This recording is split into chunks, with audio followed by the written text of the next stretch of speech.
Good morning, everybody. This is Brian Richards with Fort Bend Fix-It. Today we are installing 3 new doors at a client's house. The issue that we found was that the door slabs that we purchased do not come with hinge mounts.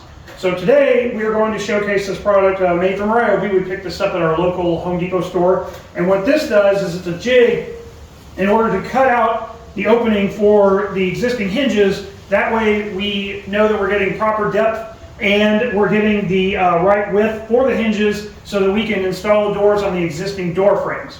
So we're going to do a step-by-step walkthrough process of how this tool works. In order to use this tool, we will have to use a router. We also picked this up at our local Home Depot store from Ryobi. So what we're going to do is get set up here, and we will see you back in a few minutes and show you the process. All right, now we're back. So what we've done is we've removed the hinges from the old door and made our marks on the new door where the hinges are going to go by lining them up. So once we've done that, we take the old hinge from the existing door and we verify that we've got the jig lined up to the correct length and width. So now what we do is we're going to clamp this to the door and make sure we're on the right side, so we cut the hinge holes on the correct side for the door frame. And then by using our router and our bit, we're going to set the depth and cut out the hinges to where they sit just flush with the inside frame of the door.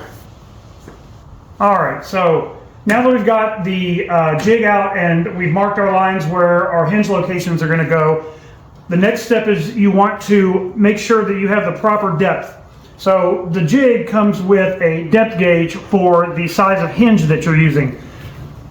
You place your router on the jig, make the guard flat up against it, and then you'll adjust your guard height to where the bottom of the blade sits flush with the bottom of the jig. Once you've got that marked, you can start cutting.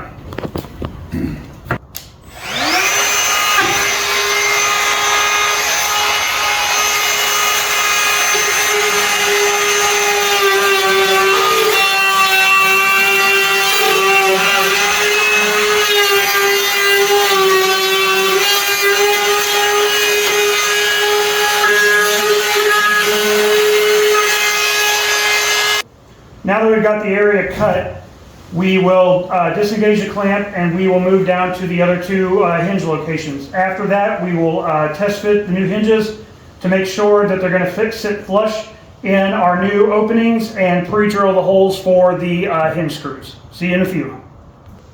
All right, so now that we've got our notches cut for our new hinge locations, we will remove the jig,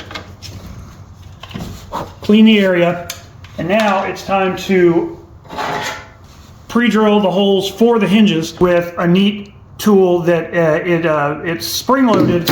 Excuse me.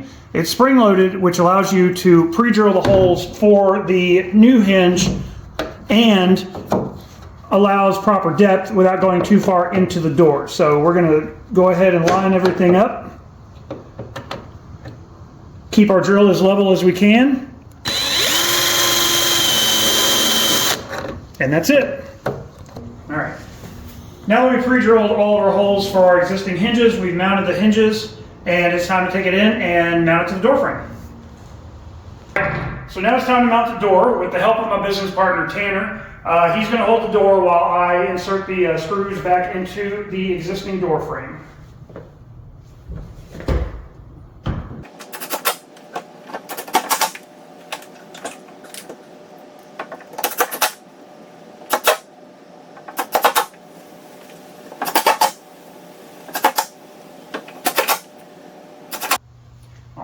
That concludes our demonstration on the Ryobi door hinge jig and the Ryobi router.